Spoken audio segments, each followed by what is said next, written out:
Remember when you were young, barely tall enough to see over the kitchen counter and not nearly old enough to understand the world around, when the future seemed impossibly vast and nothing impossible.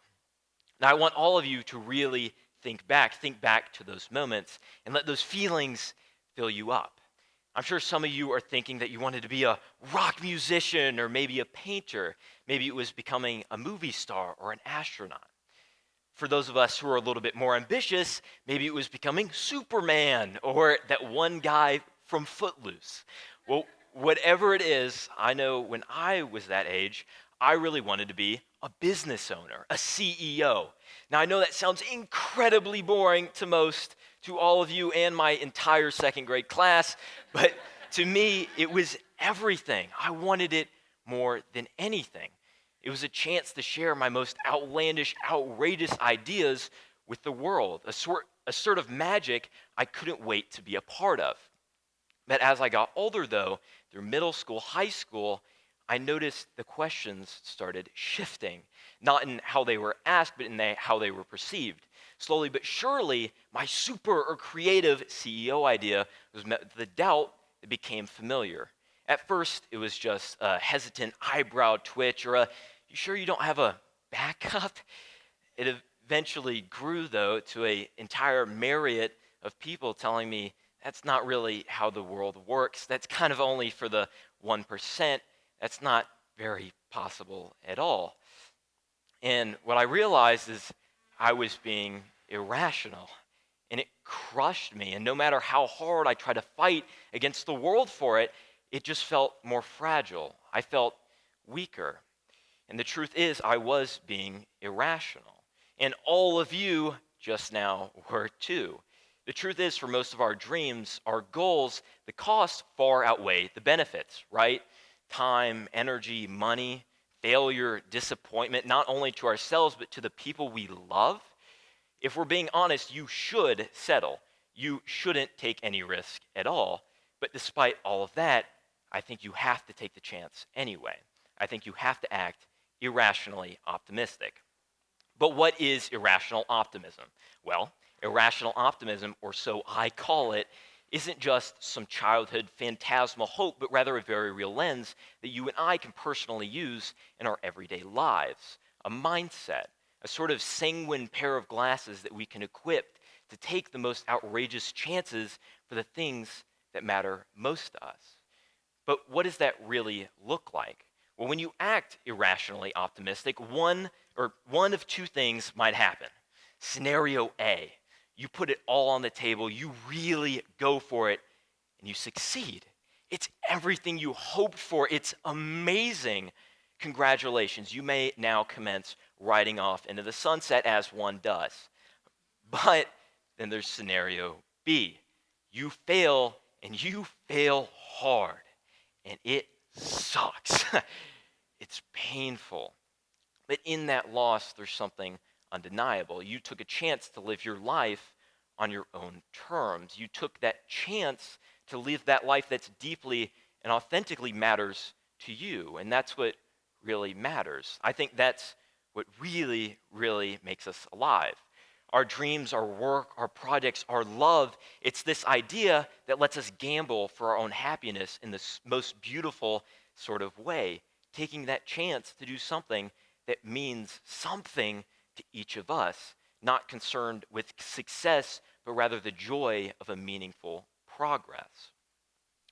Now, what does that look like in our everyday lives? We're all busy people.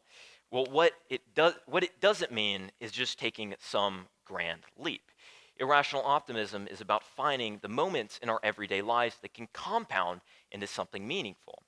Maybe it's just a small hobby, taking a deep dive into one you already love, perhaps. Well, whatever it is, when you do that, you will be met with doubt. Maybe it's internal, maybe it's external. Maybe you think, I'm not nearly good enough to start, or what if this isn't quite for me? What if it isn't for somebody like me? Well, whatever it is, I encourage you to take the risk anyway, taking that chance to be your most fulfilled self. But maybe it's not a hobby. Maybe it's the highest stakes of all. Maybe it's love, relationships. Now, just by a quick show of hands, how many of us have ever hesitated, flat out bailed, backed down when it came to doing something for that one special person in our lives? Quick show of hands. It's a lot of us. Maybe it was proposing to your partner or just saying hi to that one cute girl at a cupcake shop. Whatever it is, it's super common. It's because it's scary. It's scary. There's a lot on the table. But with that risk, there's something amazing. You might just find the partner you were looking for, have that better part for the rest of a lifetime. But even if not, you can feel satisfied knowing you're one step closer. Your embrace of vulnerability might just allow for that sort of connection you were hoping for. But maybe it's not that. Maybe it's not love, it's not relationships, it's not hobbies. Maybe you were like, that Superman thing sounds super awesome. I want to be Superman. How do I do that? Well, I hate to break it to you, but you can't. Unless you were born on Krypton and unless you secretly have superpowers, which if that's you, hats off to you. But for the rest of us, we cannot be Superman. Well, maybe you have to redefine success. Now, that doesn't mean settling, but rather shifting our perspective for what's in our control, because sometimes we don't have that opportunity to overcome certain obstacles. Sometimes there's things we simply cannot overcome. Now, maybe like Superman, you wanted to shoot lasers out of your eyes. Well, again, unless you have those superpowers, you cannot. But get together some mechanical engineers, spend some time coding, buy a bunch of high-powered lasers, and fabricate for months on end, and you can. Just like James from the YouTube channel Hacksmith. It's truly amazing. I encourage all of you to watch it. Super awesome. But maybe that's not what you're looking for. Maybe you want to be the kind of person with integrity that can help people by the millions, that can hold up the bridge and save everybody. Well, I hate to break it to you, but you can't. You simply cannot, unless you can fly and unless you have super strength. Again, hats off to you if that's you. But for the rest of us, you can't. But spend your free time writing and advocating for something that's truly important to you, like, for example, women's education, and you can. Just like Malala Yousafzai, the world's youngest Nobel laureate at just 17 years old, who impacted millions through her writing and her advocacy. Now, whatever it is in your lives, no matter where you are, you have the power to choose irrational optimism. But the unfortunate thing is nowadays, in our everyday lives, we live in a world wrought with doubt, with cynics, of critics, of hatred, where one click opens the door to millions of opinions. A world of declining mental health, where depression runs rampant and self-doubt is a commonality.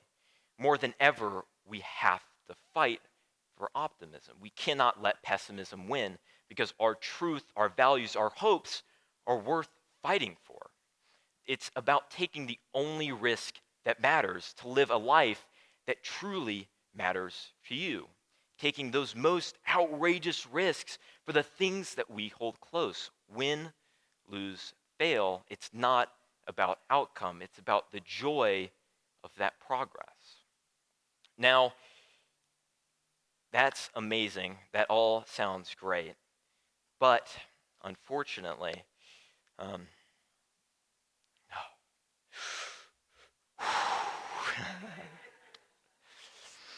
well, despite all of that, what happens when you get to the end and it doesn't quite work out? You're not able to quite reach the finish line. The cards are in, and that's just not an option. Well, that's okay. Remember, we were never really in it for that end goal. It was always about taking those steps to live our most fulfilled lives. It's okay. And so it's all about understanding that the world, sometimes it just doesn't work in your favor, but still having the power to choose your own happiness. The world is full of possibilities, just waiting for your unique passion to make them a reality. The truth is, the world is capable of so much more than you could possibly imagine, so never, ever settle for less in this world that is ultimately capable. This is our story, so let's make it one hell of a tale. Thank you.